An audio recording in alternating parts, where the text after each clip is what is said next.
사랑이 많으신 하나님 감사합니다. 저희들을 사랑하시어서 하나님 부르시어서 저희를 신학교에 있게 하시면 감사합니다. 저희 신학교를 하나님께서 함께하여 주시사 도움하게 하시고 저희 교수진들을 위하여 기도하오니 더욱더 성령 충만하시며 강건하게 하여 주시옵소서. 저희들의 좋은 교수님을 붙여주시면 감사합니다. 하나님께서 뜻하신가 저희들에게 하나님의 뜻을 알려주시는 교수님들을 축복하여 주옵소서. 아버지께서 함께하여 주시는 일상으로 매 시간 지혜를 주시며 저희를 말씀을 배울 때 더욱더 열심히 할 수 있도록 도와주시옵소서. 항상 주님께서 지켜주실 줄 믿사오며 거룩하신 예수 그리스도 이름으로 기도드렸습니다. 아멘. 감사합니다.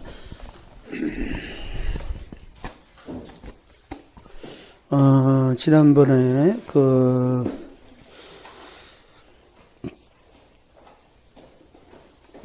적의 진영으로 지금 적의 진영으로 기도원과 부하 불화를 데리고 7장 11절부터 12절까지에 보면 그런 말씀이 여기에 나오고 있습니다. 그렇죠?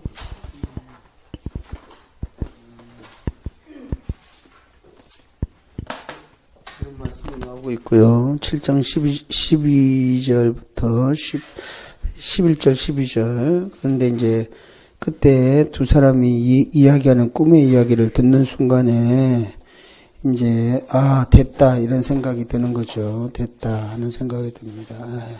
사실은 보리떡이라고 하는 내용이 이스라엘을 가리키죠. 미디안들이 토지소산에 식물과 남겨두지 아니하는 여러 가지 것들이 있었습니다. 그런데 그런 것들이 있었는데 괜찮은데 그런 것들이 있었는데 그런 것들 통해 가지고 좋은 것은 다 가지고 가고 그리고 이스라엘 사람들에게 이때 남은 것이 있다고 하면 그것이 뭐냐면 남은 것이 있다고 한다면 결국에 있어서는 그거죠. 보리떡 같은 별로 좋지 않는 것 아니겠습니까요? 그런데 별로 좋지 않는 것들 이제 남아 있습니다. 그래서 보리떡을 어떻게 생각하고 있느냐면 결국 이스라엘이라고 그렇게 지칭을 하고 있는 것입니다.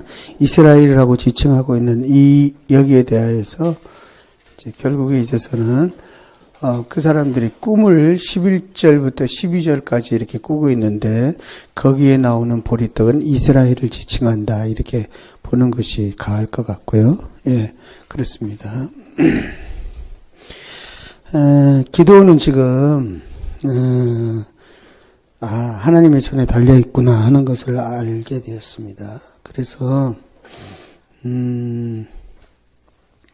이때 이제 기도원이 깨닫는 것이 뭐냐면 하나님이 만왕의 왕이시구나 하는 것을 또다시 깨닫게 되죠. 사실은 이때서 승리의 확신을 갖게 됩니다. 예, 승리의 확신을 갖게 되고 이길 수 있겠구나 이렇게 생각을 하게 됐다는 겁니다. 여기서 우리가 한 가지 기억해야 될 것은 우리가 잘났거나 또는 우리가 학력 또는 우리가 수가 많고 좀 전력의 문제 아닙니까? 이게 전력의 문제. 그러니까 전력적으로 우세한다든지 전략적으로 우세하다든지 아니면 숫자가 우세하다든지 이런 것에 있지 아니하고 승리는 어디에 있느냐 하면은 하나님께서 모든 것을 다스리시고 하나님께서 모든 것을 통치하시는 만왕의 왕이시다라고 하는 것을 확인할 때에 승리의 확신이 생기는 것입니다. 오늘날에도 마찬가지죠. 우리가 이런 것들을 좀 기억하면서 하나님이 얼마나 위대한 분이신가를 깨닫는 그 순간에 내가 승리의 확신이 생기는 것이지 실질적으로 그 밖에 여러 가지 것들은 부수적인 것에 불과하다 하는 사실을 기억해야 됩니다. 자, 7장 15절 보면은 이제 확신이 생겨가지고 기도원이 먼저 경배했다 그랬죠. 7장 15절에 그랬습니까? 예, 거기 보면 경배했다. 이런 말들 여러분이 좀 잘 봤으면 좋겠어요. 예. 우리가 기도하고 난 다음에 꿈꾸고 난 다음에 지난번에 꿈에 대한 얘기를 많이 했지만 그 꿈과 해몽하는 말을 듣고 경배했다 하는 겁니다. 경배했다라고 하는 말에는 여러 가지 뜻이 있지만 오늘 8장으로 넘어가서 해야 될 말이 너무 많기 때문에 그냥 넘어가도록 하겠습니다. 어쨌든 경배했다. 예. 그 다음에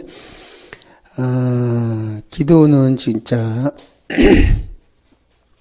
300명밖에 안 되는 소규모 군대지만 이제 13만 5천 명 적군을 물리칠 수 있는 용기가 생긴 거죠. 그래서 여기에 보면 여호와에 대한 확신, 여호와에 대한 전적인 의지 이겁니다. 예, 우리가 성경 한번 찾아서 읽겠습니다. 역대하 25장 8절. 역대하 25장 8절 읽겠습니다. 하나님은 능히 돕기도 25장 8절 시작. 왕이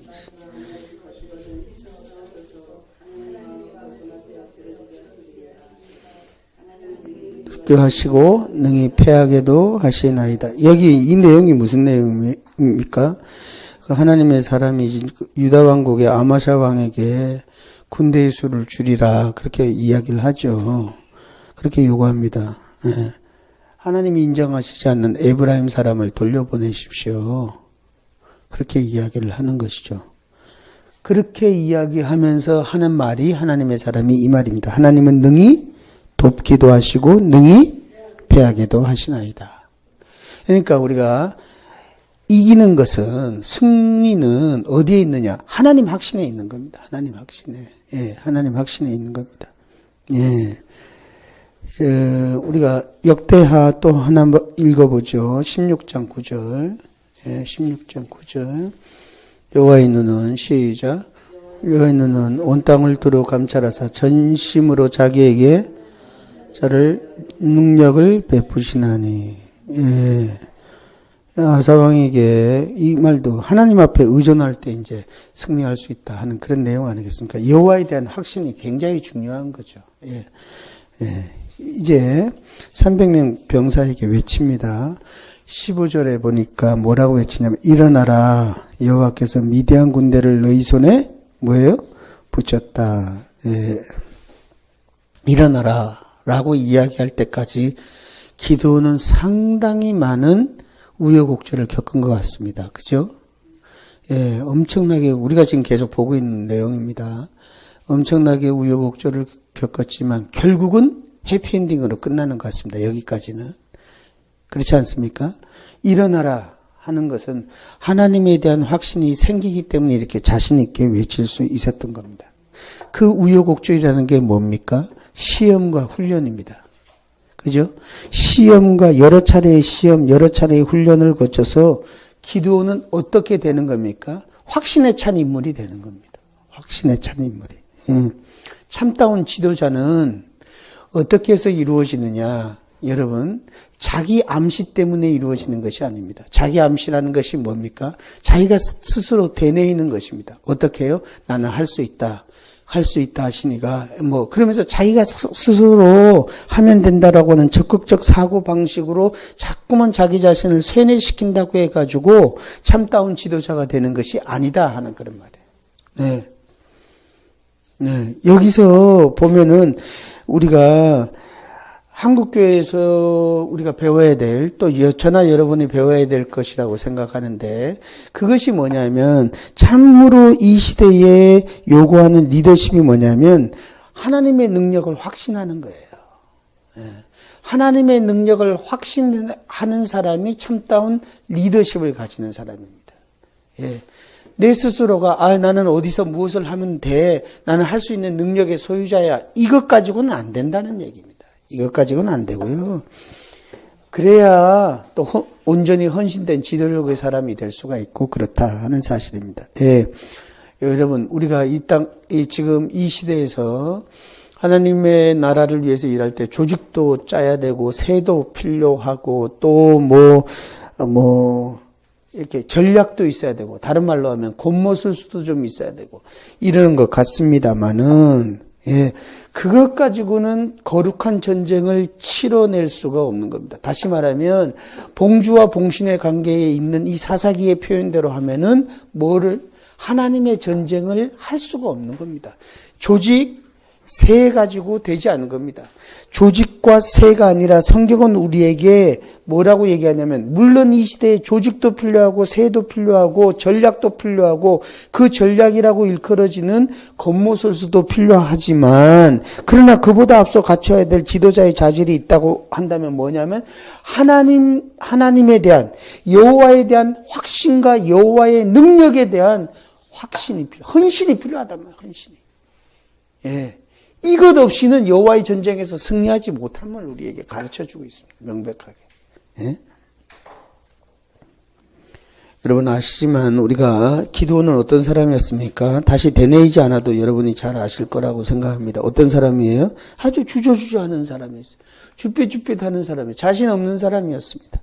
예. 그런데 그가 하나님의 능력을 확신한 후에 어떤 사람으로 바뀝니까? 참다운 지도자, 확신 있는 지도자, 자신 있는 지도자로 바뀌는 것 아닙니까? 예, 그래서 그가 어떻게 하는 거죠? 절대적 열세에 지금 몰려 있습니다. 인간적으로 보면 어떻게 게임이나 되는 이야기입니까? 이건 도저히 말도 안 되는 이야기인데도 불구하고, 예, 기드온이 외치는 거죠. 뭐라고 외칩니까? 일어나라, 일어나라. 여러분, 우리가 일어나라라고 말하는 것이 쉬울 것 같지만 진짜 일어나라고 확신에 찬 이야기를 할 수 있는 것은 시험과 훈련을 통해서 되어진다. 예, 그렇게 여러분이 기억을 할 수 있었으면 좋겠습니다. 16절부터 보면 여기 이제 여러 가지가 나옵니다. 예, 일어나라. 그러면서 전투가 이어지는데, 일어나라 하는 말은 우리가 사사기에 봐서 어디에서도 일어나라 하는 말이 있었습니까? 사사에서 바락에 있었어. 그죠? 바락. 기억나십니까? 바락. 드보라와 바락의 이야기에서도 일어나라 하는 말이 있습니다. 모르십니까? 네.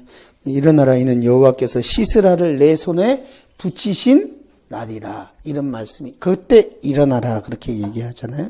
그러니까 일어나라 하고 얘기를 드보라가 외치니까 바락이 1만 명의 군대를 이끌고 다볼산으로 내려가가지고 전투가 시작되지 않습니까? 그때 일어나라 하는 겁니다. 여기도 지금 일어나라 해가지고 지금 전투를 해야 되는데, 여기서 일어나라 해서 전투하기 전에 여기는 조금 달리 나옵니다. 드보라와 바락에서 보는 것처럼 일어나라 하고 전쟁 시작해가지고 여기 땅 해가지고 가는 것이 아니고 여기선 전략을 세우는 것 같습니다. 16절부터 18절까지 보니까 허술하기 그지없는 전략 같은데요. 기드온이 여기 16절부터 18절까지 보니까 나팔과 횃불과 항아리 전술을 고안해내는 것 같습니다. 300명을 100명씩 세 부대로 나누고요. 그죠?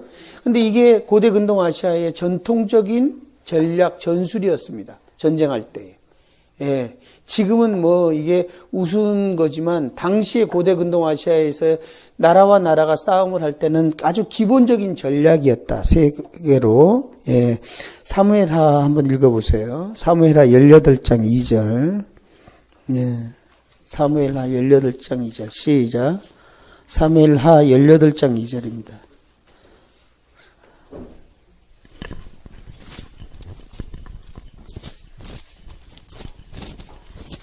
읽어보실까요? 시작.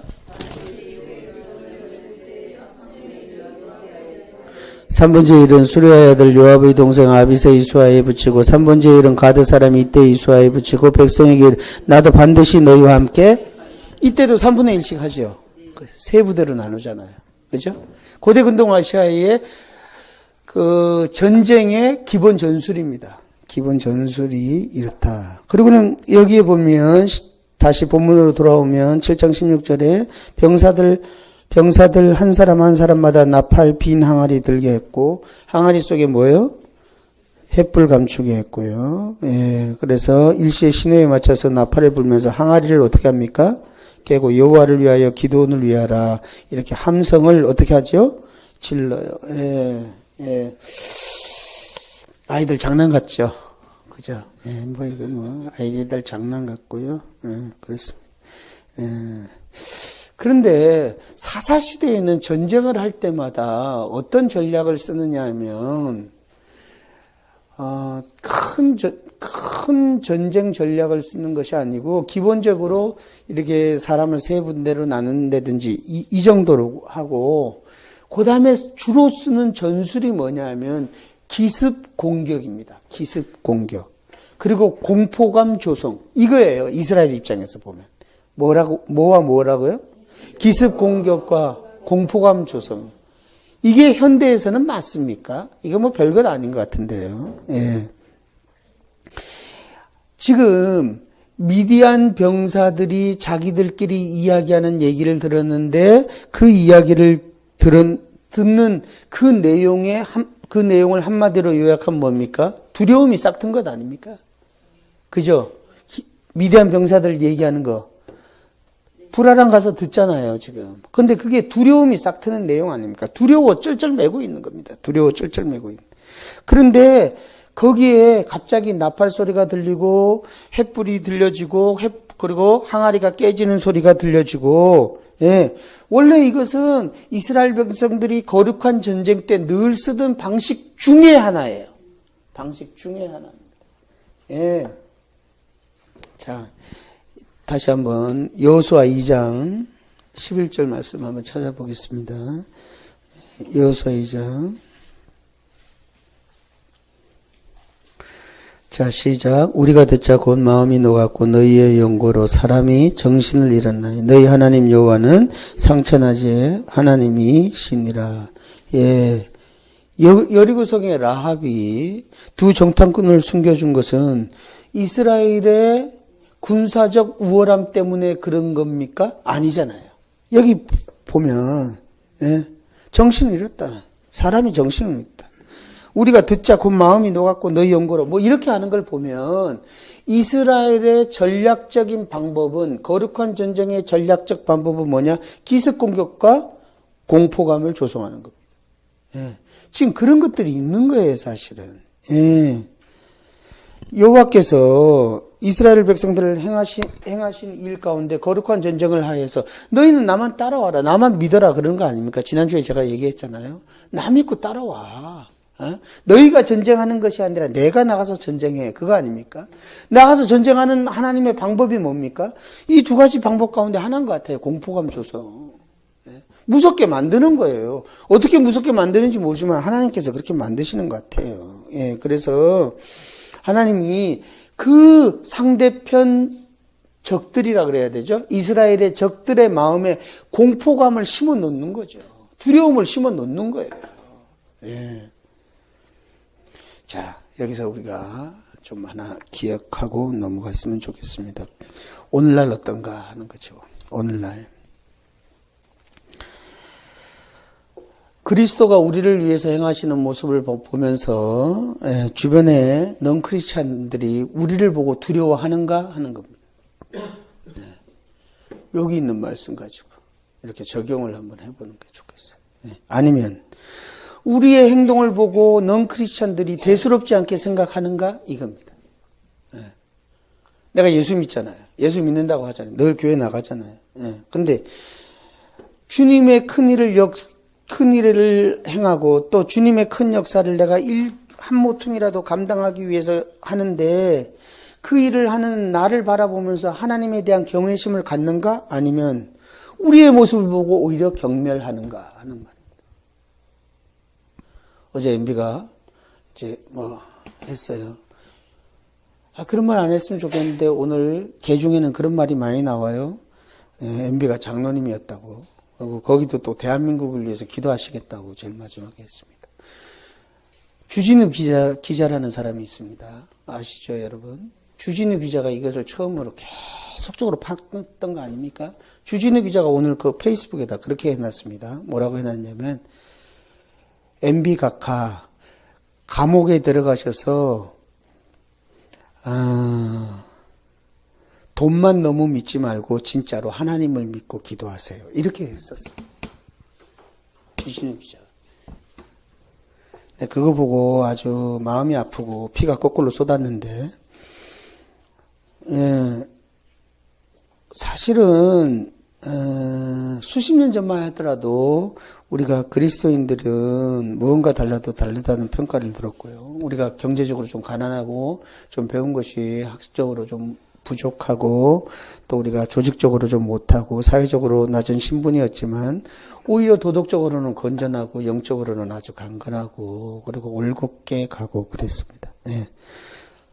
그런데 어떻게 하다가 그리스도인들이 점점 상층부로 진입하게 됐습니다. 그리스도인들의 생활도 점점 나아졌습니다. 그러다 보니까 도덕적으로도 탐욕스러워진 것 같아요. 그리스도인들이 더 탐욕스러워지고 정신적으로는 비굴해지고 영적으로는 나약해진 것 같다. 그런 것 같지 않습니까? 우리 주변에 예수 믿는 사람들 가운데 아주 날고 기고 뛰고 하는 정말 저런 사람도 예수 믿나 할 정도로 대단한 사람들이 많은데 그럼에도 불구하고 그리스도인이 되었는데 그 그리스도인이 된 그 사람들의 가지고 있는 피드백 때문에 그리스도를 경외하기는커녕 오히려 넌 크리스찬들이 그 사람들의 여러 모습을 통하여서 비난하고 조롱한단 말이에요. 왜 그런가? 오히려 우리가 비웃음으로 전락되고 있지는 않은가. 뭐 딴 사람 얘기할 거 없고 나는 안 그런가 하는 거예요. 내 탓이죠. 내 탓이다 하는 겁니다. 내 탓이다. 그리스도인이 두려움의 대상이 돼야 되는데 여기 그렇잖아요. 하나님께서 이스라엘을 위해서 전쟁에 나가셔서 두려움을 심어 놓았기 때문에 이 사람들이 300명밖에 안 되지만은 항아리와 횃불과 그리고 또 뭐예요? 나팔. 이 세 가지 가지고 나가는데도 그 나가려고 하는 전략을 품고 있는데도 불구하고 미디안에 13만 5천 명이나 되는 많은 사람들은 지금 어떻게 해요? 이 사람들을 두려워하고 있는 거 아닙니까? 우리는 어떻습니까? 넌 크리스찬들보다도 더 좋은 위치에 놓여 있고 더 나은 자리에 놓여 있고 또 그들보다도 더 좋은 피드백을 가지고 있는 사람임에도 불구하고 그 사람들에게 우리가 오히려 조롱거리가 되지 않는가 한번 생각해 볼 문제라고 생각합니다. 자, 19절부터 23절까지 보면 그래서 제2경초에 이경이라고 되어 있습니다. 거기에 이경초에 19절 보면 이경초에 진가에 이른즉 번병이 체번할 때라. 7장 19절 나팔을 불며 손에 가졌던 항아리를 뭐예요? 부수니라. 그렇게 되어 있습니다. 이스라엘은 밤을 3경으로 나눴습니다. 3경으로 나눴습니다. 1경, 2경, 3경 이렇게 했습니다. 한 경이 4시간입니다. 그러니까 12시간을 한 경이 4시간으로 해서 3경으로 나눴습니다. 로마는 어떻게 했습니까? 로마는 1경을 3시간으로 해서 4경으로 나눴습니다. 유사한 것이 있습니다. 그런데 지금 여러분 출애굽할 때에 홍해를 육지같이 내서 이렇게 건너지 않습니까? 그런데 물로 애굽의 군대를 수장시킨 때가 언제입니까? 성경에 보면 새벽이라고 되어 있습니다. 근데 원문에는 그것이 3경입니다. 제3경. 우리나라 말 번역은 새벽이라고 되어 있는데 3경을 이야기합니다. 그러니까 3경은 그냥 새벽이다. 이렇게 출애굽기 14장 24절에 보면 그렇게 되어 있습니다. 또 사무엘상 11장 11절에 보면 거기 3경이 나오는데요. 사울이 야베스 길르앗인들을 구해내기 위해서 군대를 3대로 나누고 암몬 군대를 급습할 때에 어디였더라? 새벽이었더라. 이 새벽도 3경을 얘기합니다. 이 새벽도 사무엘상 11장 11절에 다시 말하면 이 3경은 새벽은 좀 어떤 때라고 얘기를 할 수가 있습니까? 이 두 가지 사례를 통해서 보면 적의 군대나 우리의 군대가 다 군인들이 느슨해지고 피곤해지고 조금 릴렉스해지는 그런 때이다. 이렇게 알 수가 있죠. 그죠? 예, 요 때다. 예. 사실은 긴장이 느슨해지는 그런 때가 바로 이 새벽의 때다. 따라서 이제 그때에 보통적으로 급습하는 것이 전략적인 측면으로 사용했던 때가 많이 있었습니다. 그러나 기도원은 그렇게 사용하지 아니하고 H아워 몇 경입니까 거기? 예? 3경이 아니고 제2경입니다. 2경은 어디를 얘기하냐면 한밤중을 얘기합니다. 왜 한밤중으로 2경을 했을까? 거기에 새벽보다는 한밤중이 횃불을 높이 들고 이렇게 소리 지르는데 더 효과적이다라고 생각을 해서 아마 2경을 택하지 않았나 이렇게 생각을 합니다. 새벽보다는. 그래서 기도원이 지금 300명 용사가 나팔을 불었습니다. 여기 보니까 20절 나팔을 불고 곧바로 항아리를 일제히 부수고요. 횃불이 타오르는 장면 있습니다. 밤중에 300명이 100명씩 이렇게 쭉 해서 어떻게 도열을 했는지는 모르지만 우리는 보통 동그랗게 했다고 하는데 동그랗게 했는지 뭐 어떻게 했는지 모르지만 어쨌든 이렇게 세 분대로 나눠가지고 세 부분으로 나눠가지고 지금 그렇게 하는 겁니다. 예, 그래가지고 뭐라고 얘기합니까? 예, 여호와와 기드온의 칼이요. 이 말이 중요합니다. 여기서는 여호와와 기드온의 칼이요 라고 외칩니다. 그랬더니 혼비백산해가지고 그래서 어떻게 했다는 거예요? 그 온 적군이 다름질하고 부르짖으며 도망했다. 여러분 이걸 상상을 해야 됩니다. 지금 13만 5천 명이나 되는 많은 군인들은 어떤 사람입니까? 훈련된 군인들입니다. 혼비백산하여서 다름질하고 부르짖으며 도망갔다라고 하는 말은 이것은 어떻게 우리가 봐야 됩니까? 잘 훈련된 군사들은 적군이 갑자기 쳐들어올 때 우왕좌왕하기도 했을 겁니다. 그러나 훈련된 군사들은 그럼에도 불구하고 지휘관의 소리에 잘 정돈이 돼서 바로 적응을 하는 것이 원칙입니다. 예? 그렇게 생각 안 들어요? 예. 그런데 여기에 보면 온 적군이 다름질하고 부르짖으며 뭐 했다고요? 도망하였다. 예. 기드온의 군대는 지금 뭐 이것만 하는 겁니다. 항아리를 몇 개를 갖고 가지 않고 하나를 갖고 왔을 거 아닙니까? 깨고 횃불 들고 소리만 왁 지르고 그리고 나팔만 부는 것입니다. 그런데 혼비백산에서 도망하였다. 고함만 치고 있고 그러는데 이건 뭘 얘기하는 거죠? 뭘 얘기하는 거예요? 여호와의 간섭이 있었다 하는 겁니다. 여기서 그걸 우리가 봐야 되는 거죠. 우리가 이것을 이렇게 우리가 해석을 해야 될 것입니다. 아니 우리가 일반적으로 생각해도 혼비백산 할 수 있습니다. 그러다가 얼마 있다가 또 정리정돈해가지고 싸우면은 충분히 이길 수 있잖아요. 아닙니까? 이걸 이렇게 생각할 줄 알아야 돼요. 우리가 성경을 평신도 읽는 것이 나쁘다는 게 아니라 우리는 여러 가지 측면으로 다 이것을 볼 줄 알아야 된다. 그냥 하면은 아멘 이런 것도 좋지만 우리는 또 다른 측면으로도 얘기할 수 있고 그것을 왜 그럴까 이렇게 생각을 할 수가 있어야 되잖아요. 그죠? 그래서 적들이 서로 알아보지 못하고 자기들끼리 치고받고 싸우고 죽이고 그랬던 것 같습니다. 그래서 22절 상반절에 보면 300명이 나팔을 불 때 여호와께서 그 온 적군으로 뭐예요? 동무끼리 칼날로 치게 하심으로 뭐 그렇게 하고 있습니다. 그렇게 해서 22절부터 보면 어디로 도망합니까 지금? 어디로 도망합니까? 요단 동쪽 사망으로 지금 도망하고 있습니다. 스레라의 벳시다에 이르고 또 앗밭에 가까운 아벨무홀라의 경계에 이르렀다. 이렇게 되고 있습니다. 여기가 정확한 지명이 어딘지 지금도 잘 모릅니다.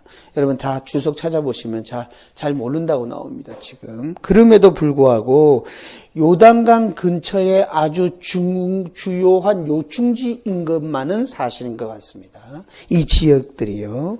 예, 이스라엘 평야에서 지금 자기들끼리 치고받고 싸우다가 요단강을 건너기 위해서 요단강 지역으로 도주로를 잡고 있는 것입니다. 예, 그래서 이렇게 도망가는 이 사람들을 보면서 또 이스라엘 평원 서쪽 해안 지역에 살고 있던 아셀 지파 그리고 거기 보면 납달리 지파 남쪽 지역 거주하는 문나세 지파, 그죠? 미디안을 추격하는 일이 났습니다. 제가 옛날에 지난 학기에 이렇게 지도 나눠준 거에 거기에 그대로 그렇게 나오고 있습니다. 그런데 이제 요단강 건너는 것이 그렇게 쉽지가 않아요. 요단강 건너는 거. 요단강 그러면 사사기에서 저랑 여러분이 공부할 때 생각나는 거 있습니까? 요단강. 사사기에 우리가 배운 데에서 요단강 사건 나오는 거 있었습니까? 누구였습니까? 에훗이었습니다. 에훗. 기억 안 나시죠? 예, 괜찮습니다. 에훗 때에 이스라엘이 군대 1만 명을 죽일 수 있었던 가장 큰 이유는 모압 맞은편에 그 요단 나루턱을 잡아 지켜가지고 모압 병사들이 한 명도 도망가지 못하게 했다 하는 사건이 사사기 3장 28절부터 쭉 나오고 있는 말씀입니다. 그러죠? 예. 그때 요단강이 나오는 겁니다. 이 실제로 요단강은 우리가 알다시피 이렇게 해가지고 여기 나오는 거 아닙니까? 여기 이렇게 해가지고 여기 사이가 나오는 거고, 요단강은 나누는 겁니다. 어디로? 팔레스타인 지방을 좌와 우로 나누고요. 오른쪽과 왼쪽으로 나누는 것이 요단강입니다. 요단강. 예, 요단강입니다. 예. 그런데 이 요단강 주변에는 결정적인 지형의 요소가 있는데 그것이 뭐냐면 협곡입니다. 협곡을 통해서 흐르는 강이다라고 요단강을 그렇게 정의할 수가 있습니다. 협곡입니다. 협곡. 이해하시겠죠? 예. 협곡이 흐르는 강이 요단강인데, 예. 요단강은 수면이 몇이냐? 390m입니다. 수면이. 이렇게 알려지고 있습니다. 그러니까 390m 아래 깊이가 있는 그 요단강이 아래로 흘러가지고 사해로 지금 들어가는 것입니다. 그러니까 평상시에도 이 요단강을 평상시에도 건너는 것이 쉬운 일이 아닙니다. 지금 그런데 혼비백산에서 도망갔습니다. 이때가 날이 밝았겠습니까? 안 밝았겠습니까? 아직은 덜 밝았던 때입니다. 덜 밝았던 때입니다. 예. 그러니까 요단강 나루토는 굉장히 중요한 요충지였습니다. 예. 여기를 건너면은 사는 겁니다. 미디안 사람들은. 건너지 못하면 죽는. 우리는 요단강 건너면 천국 가는 겁니다. 예. 그런 찬양 없어요? 예. 여긴 답이 없네. 죽기는 싫은가 봐요. 여기도. 예. 그런데 이 사실을 기드온이 놓칠 리가 없습니다. 그래가지고 가장 강한 지파 가운데 하나입니다. 어떤 지파입니까? 에브라임 지파입니다. 예. 중앙산지 지역에 살고 있는 팔레스타인 땅에 가나안 땅의 중앙산지 지역에 살고 있는 에브라임 지파가 강한 지파입니다. 용맹한 지파입니다. 그리고 굉장히 전투력도 강한 지파였습니다. 이 지파에 사신을 먼저 보냅니다. 그래가지고 야 도망치는 미디안 군대가 만약에 도망칠 때는 요단강으로 갈 거니까 그 요단강에 너희가 가서 뭐 하라는 겁니까? 예, 장악하고 적들을 좀 섬멸을 좀 해주면 좋겠다. 이렇게 이야기를 합니다. 그런데 그것이 7장 24절에 그렇게 나오고 있고요. 그래서 에브라임 사람들이 나루턱을 장악하고 있다가 거기에서 누구를 체포합니까? 미디안의 두 장군 25절에 보면 오렙과 스앱을 체포합니다. 오렙과 스앱이라고 하는 사람을 말은 그냥 처음 들어봐도 되는데요. 이럴 때 한번 들어보고 가시죠. 오렙은 뜻이 뭡니까? 까마귀입니다. 까마귀입니다. 스웹은 뭡니까? 일입니다. 일입니다. 여러분, 이름의 뜻이 여러분도 있으시죠? 여기가 오렙은 까마귀고요. 스웹은 일입니다. 예. 예. 근데 학자들이, 요즘 그 구약학 학자들이 정말 이런 이름의 뜻을 가진 당시의 사람들이 있었다는 겁니다. 우리가 얼마 전이가 아닙니다. 오래전입니다. 미안합니다. 오래전에 영화 제목 가운데 늑대와의 춤을, 이런 영화가 있습니다. 그죠? 그래서 늑대와 진짜 춤추는 줄 알았더니 그게 아니고 영화를 봤더니, 그죠? 예. 늑대라고 하는 이름을 가진 사람과 춤을 춘다고 하는 그런 내용의 영화였습니다. 여기도 오렙은 뭐예요? 까마귀고 스웹은 일이었습니다. 예. 미디안 같은 유목민들에게 있어서는 가장 잘 어울리는 이름 같지 않습니까? 굉장히 잘 어울리는 이름 같습니다. 이리저리 어슬렁어슬렁거리면서 사냥하는 이리처럼, 그렇죠? 정처 없이 날아다니는 까마귀처럼 말이죠. 예. 이렇게 이 미디안의 방백, 미디안의 두 장군이 말이에요. 두 장군 오렙과 스웹이 어떻게 됩니까? 에브라임에 의해서 포로가 지금 되는 것입니다. 예. 그런데 이것으로 끝나는 것이 아니고 더 중요한 사건이 하나가 있습니다. 그것이 뭐냐면 이들 중 오렙이라고 하는 사람은 바위 위에서 죽임을 당합니다.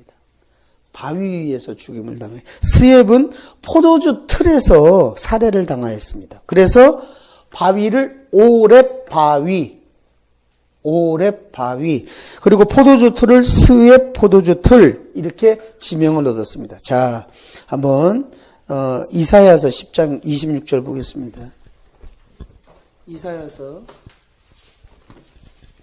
10장 26절 이사야서 10장 26절 시작.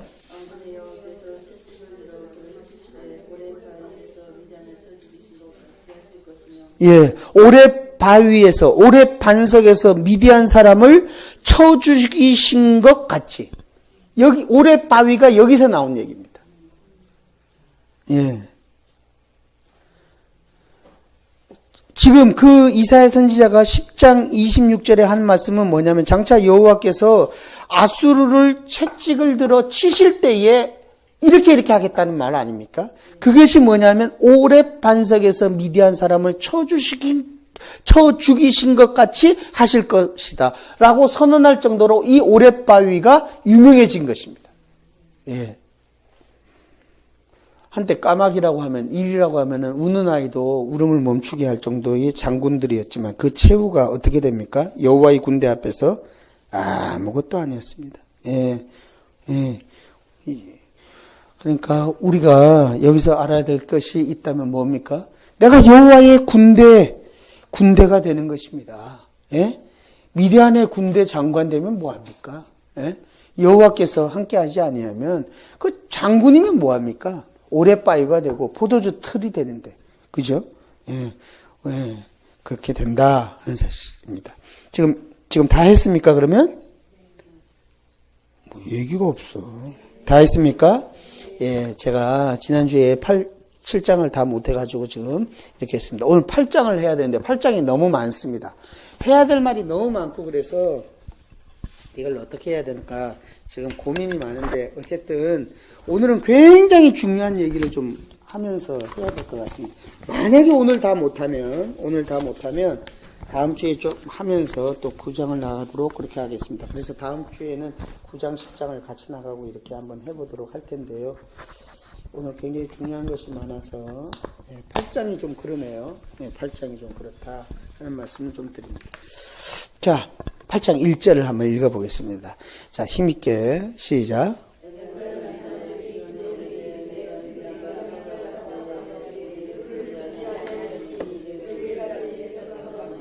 하고 크게, 에브라임 지파가 사신을 보내가지고 지금 야 요단 동편에서 진치고 있어라 그래가지고 진치었습니다.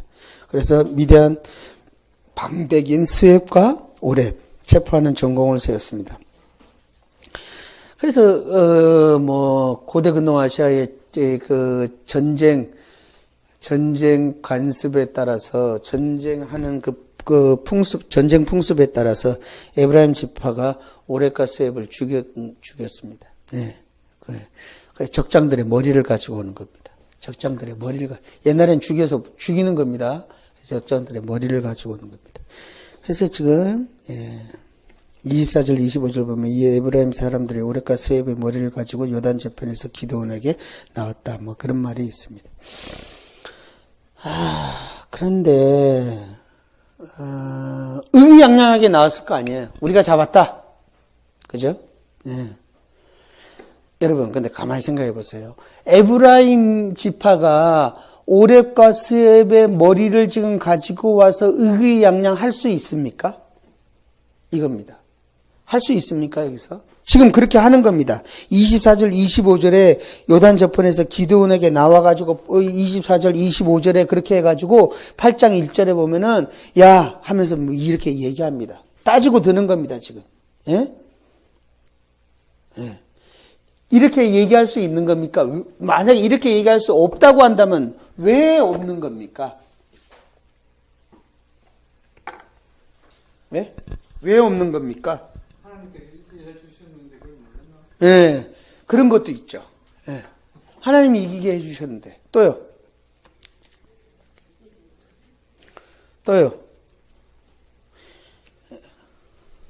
말하기 싫은가 봅니다. 귀찮고, 오늘은 다 귀찮은가 봅니다. 그냥 제가 쭉쭉 할게요. 그냥. 이건 여호와의 전쟁이고, 여호와께서 나가가지고, 싸우신다고 해서, 봉주로서 그냥 나가가지고,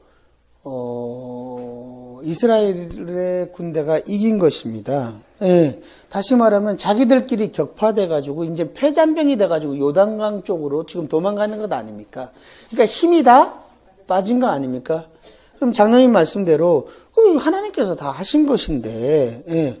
그러면 그 공을 우리가 의기양양해야 되겠습니까? 전쟁의 8할 9할은 거의 하나님이 다 해가지고 패잔병으로 남았다고 한다면 목을 잘라가지고 와가지고 지금 누구에게 공을 돌려야 돼요? 하나님에게 돌려야 될 것 아닙니까? 그죠? 예. 그런데 8장 1절에 보면 따지고 나오는 것 아닙니까? 지금? 따지고 나오는 거 아닙니까? 근데 그 따지고 나오는 정도가 과합니다. 여기 보면 1절에. 과해요. 예. 심하게 대드는 것 같아요. 예. 애들 말로 하면 싸가지가 없는 거예요. 예. 왜 이렇게 하지 않았나? 그 사실에 대해서 이해하려고 하질 않아요. 예. 알아보지도 하려고 하지 않고 8장 1절에 보면 우리에게 이같이 한 까닭이 무엇이냐 하면서 성경은 이렇게 표현했지만 이거는 12조예요. 지금 어딘지 아십니까? 예. 예, 여러분 반응이 아주 싸늘해가지고 제가 오늘은 굉장히 힘듭니다. 예, 예. 뭐 기분 나쁜 일들이 있으셨어요?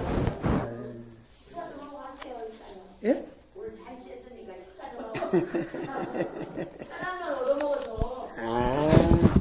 예, 짜장면보다 더 맛있는 거 사드릴게요. 감사합니다. 그런데 오늘 왜 잔치를 했어요? 사명자 집회에 다 힘을 다 쏟으셨군요. 그래가지고 부르짖고 해가지고 기운이 다. 오늘 강사님은 누구였습니까? 원장님에서 더 하셨군요.